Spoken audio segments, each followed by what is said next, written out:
Of all तो will write कि what is granulation tissue formation and so अगर हम सबसे पहले इसकी मॉर्फोलॉजी की बात करें, मॉर्फोलॉजी की, तो हम ये देखेंगे ये थोड़े से ना मतलब स्लाइटली ये पिंक होते हैं, पिंक कलर के होते हैं, ठीक है। और फिर अगर हम बात करें इनके मॉर्फोलॉजी की, तो ये इनके अंदर ये ना ग्रैन्यूल्स जैसे होते हैं, ठीक है। तो ये क्योंकि इससे इनका नाम, क्योंकि ये थोड़े से जो ग्रेन्यूल्स जैसे होते हैं, इसलिए इनका नाम ग्रैन्युलेशन टिश्यू है, ठीक है, क्योंकि ये थोड़े से ग्रैनुलर होते हैं, ठीक है। तो अब जो इनका ग्रैन्यूल है, ठीक है, इसके अंदर क्या होते हैं, यहाँ पे आप देख सकते हैं ये 12 आवर फोटोज़ है जब किसी की इंजरी के बाद यहाँ पे, अब यहाँ पे जो ये देखने को मिल रहा है ना नेक्रोसिस वगैरह, ये सब हम बाद में आगे जाके पढ़ेंगे कि इसके अंदर कैसे एंजियोजेनेसिस हो रही है और उसके बाद ये कैसे रेड हो रहा है। ये 12 आवर के अंदर ये चीज़ देखने को मिलेगी। और अगर हम H&E सेक्शन में देखें तो ये कुछ ऐसा दिखेगा। और फिर ये 24 आवर्स के बाद कुछ ऐसा दिखना शुरू हो जाएगा, क्योंकि यहाँ पे एंजियोजेनेसिस होगी, वो हम आगे पढ़ेंगे, ठीक है। और अगर H&E सेक्शन में देखें तो ये कुछ ऐसा दिखेगा। Hope you are understanding. Now coming back, तो अब हम नेक्स्ट चीज़ ये देखेंगे कि इसके 3 फेजेस होते हैं। तो इट हैज़ 3 फेजेस।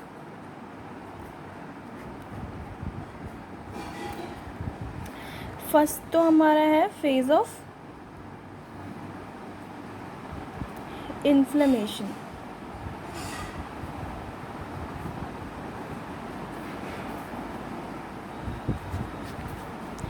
ओके। तो इस फेज़ में क्या होता है कि अगर हमको कोई ट्रॉमा होता है, लाइक हमको कोई भी ट्रॉमा है, तो जैसे ही ट्रॉमा की कंडीशन आती है उसके बाद ब्लड क्लॉट होना शुरू हो जाता है। बिकॉज़ हम अपने हाथ में भी अगर हमारे कोई भी इंजरी होती है तो हम देखते हैं कि वहाँ पे थोड़ी देर के बाद क्लॉटिंग हो जाती है, ठीक है, उस इंजरी के साइट पे, ठीक है। उसके बाद वहाँ पे एक्यूट इन्फ्लेमेशन,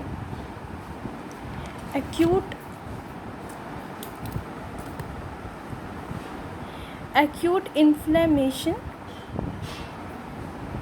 की कंडीशन देखने को मिलती है। और इस एक्यूट इन्फ्लेमेशन में क्या होता है कि हमें exudation of plasma, neutrophils and some monocytes with, मतलब 24 आवर्स के अंदर ही हमें क्या मिलता है कि एक्सुडेशन ऑफ लिम्फोसाइट्स, सॉरी हमें पता है ना कि मतलब जो एक्यूट इन्फ्लेमेशन की कंडीशन में जो न्यूट्रोफिल्स होते हैं वो प्रीडोमिनेट करते हैं। तो हमको इससे तो पता है कि हाँ, मतलब न्यूट्रोफिल और प्लाज्मा सेल्स वगैरह जो होंगे और कुछ मोनोसाइट्स होंगे वो हमें देखने को मिलेंगे एक्यूट इन्फ्लेमेशन की प्रोसेस में। तो हमने देखा कि जो फेज़ ऑफ इन्फ्लेमेशन है, तो इन्फ्लेमेशन के नाम से ही पता लग रहा है कि इस फेज़ में इन्फ्लेमेशन हो, तो मतलब हमें पहले कोई ट्रॉमा होता है, फिर ब्लड क्लॉटिंग होगी और उसके बाद एक्यूट इन्फ्लेमेशन, फिर हमें वहाँ पे कुछ PMNs, प्लाज्मा और मोनोसाइट्स देखने को मिलेंगे, ठीक है। Now phase of clearance.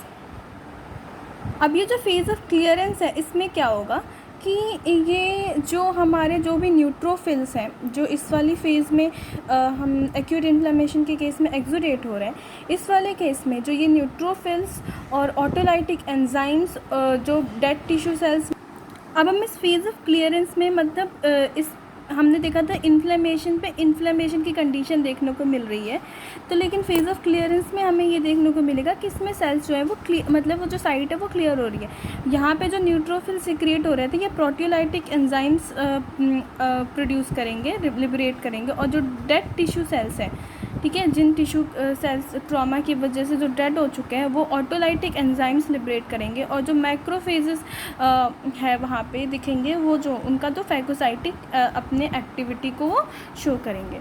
तो अब ये जो सारे ये जो चीज़ें हैं like neutrophils, dead tissue cells और जो मैक्रोफेजेस हैं, ये क्या करेंगे कि क्लियर ऑफ करेंगे। किसको क्लियर ऑफ करेंगे? नेक्रोटिक टिश्यू को, डेब्रीज और WBC।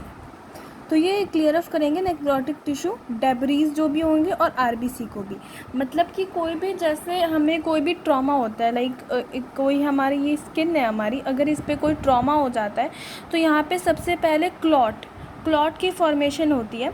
तो क्लॉट की फॉर्मेशन होने के बाद हम सबको पता है कि जब कोई क्लॉट बनता है तो वहाँ पे क्या होता है, खून का मतलब RBC वहाँ पे आके वो हो जाते हैं। तो इस कंडीशन में क्या होगा कि ये जो RBC है फेज़ ऑफ क्लियरेंस के फेज़ में, ये नेक्रोसिस को और डेब्रीज को और RBC को, ये सारी जो ये जो प्रोटीलाइटिक एंजाइम्स, ऑटोलाइटिक एंजाइम्स और फैगोसाइटिक एक्टिविटी जो कि माइक्रोफेजेस की होती है, ये सब कुछ क्लियर करेंगे। अब जो थर्ड और मोस्ट इम्पॉर्टेंट फेज़ है, ये है इसका थर्ड फेज़। ये जो हमारे थर्ड फेज़ है, ये है ग्रैन्युलेशन टिश्यू की मतलब इस फेज़ में ग्रैन्युलेशन टिश्यू फॉर्मेशन देखने को हमें मिलता है। ठीक है, तो इसके अंदर 2 प्रोसेसेस हैं। फर्स्ट है हमारा एंजियोजेनेसिस और सेकेंड है फाइब्रोजेनेसिस। अब हम ये देखेंगे कि हमें एंजियोजेनेसिस और फाइब्रोजेनेसिस में क्या देखने को मिलता है, क्योंकि हमें पहले से पता है कि रिपेयर के केस में फाइब्रस टिश्यू, कनेक्टिव टिश्यू, ये सारी चीज़ें देखने को मिलती हैं। तो अब हम देखेंगे कि एंजियोजेनेसिस में हमें एग्जैक्टली देखने को क्या मिलता है। एंजियोजेनेसिस का मतलब ही होता है, क्योंकि हमने न्यूप्लेसिया वगैरह में, एंजियोजेनेसिस का मतलब ही ये होता है कि इसमें न्यू ब्लड वेसल की फॉर्मेशन देखने को हमें मिलती है, मतलब न्यू ब्लड वेसल्स बनते हैं। अब हम ये जानना चाहेंगे कि भाई ये न्यू ब्लड वेसल्स बनते कैसे हैं, एंजियोजेनेसिस की फॉर्मेशन होती कैसे है। तो मतलब angiogenesis, now I will show you these 2 diagrams related to this. तो first of all this is a ischemic tissue, ठीक है, where ischemia has occurred, and these angiogenic cytokines, these angiogenic cytokines are liberated from this ischemic injury, and then we can see sprouting of both the arterioles and venules.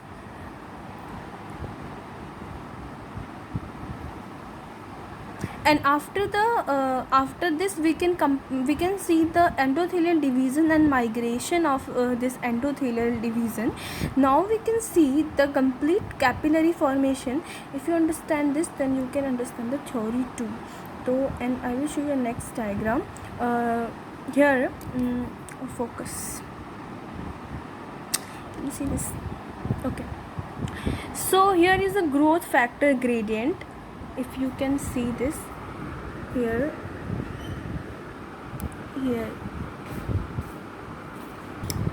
in figure A, you can see a growth factor ingredient, and this is the basement membrane, and these are the endothelial cell. Okay, now endothelial activation and degradation of extracellular matrix are taking place in this first figure.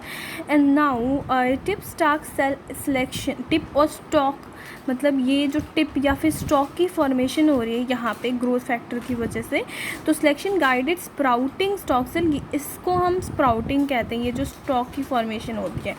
Now tips, अब ये जो tips हैं, जो ये stock है ना, ये जो स्प्राउटिंग, उसके इस यहाँ पे जो हमें स्प्राउटिंग देखने को मिल रही है, तो यहीं पे ये स्टॉक सेल है, और ये दोनों फिर जाके फ्यूज़ जाते हैं, टिप फ्यूज़न हो रहा है, और यहाँ पे ल्यूमेन फॉर्मेशन और मैच्योरेशन देखनी। तो ये जो ल्यूमेन बन रहा है इसका भी बहुत, क्योंकि इसी ल्यूमेन के अंदर फिर बाद में ब्लड वेसल्स जमा हो जाते हैं, और मतलब इसके पहले तो ये ल्यूमेन खाली होता है, फिर इसके अंदर आके ब्लड वेसल्स आते हैं, और फिर जिसको हम बोलते हैं एंजियोजेनेसिस।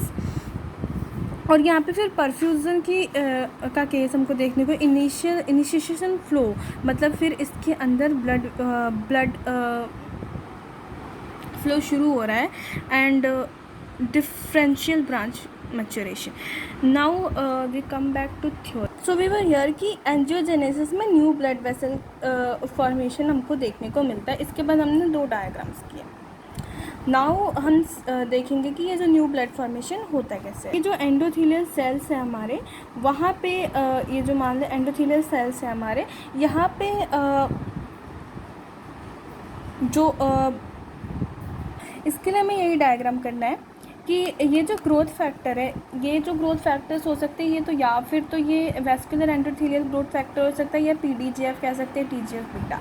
इसके अंदर ये जो होते हैं, ये मेसेंकाइमल सेल्स ये ग्रोथ फैक्टर्स लिबरेट करते हैं. और इसके बाद इसके अंदर इसके जो रिसेप्टर्स होते हैं वो यहाँ एंडोथेलियल सेल्स पे प्रेजेंट होते हैं.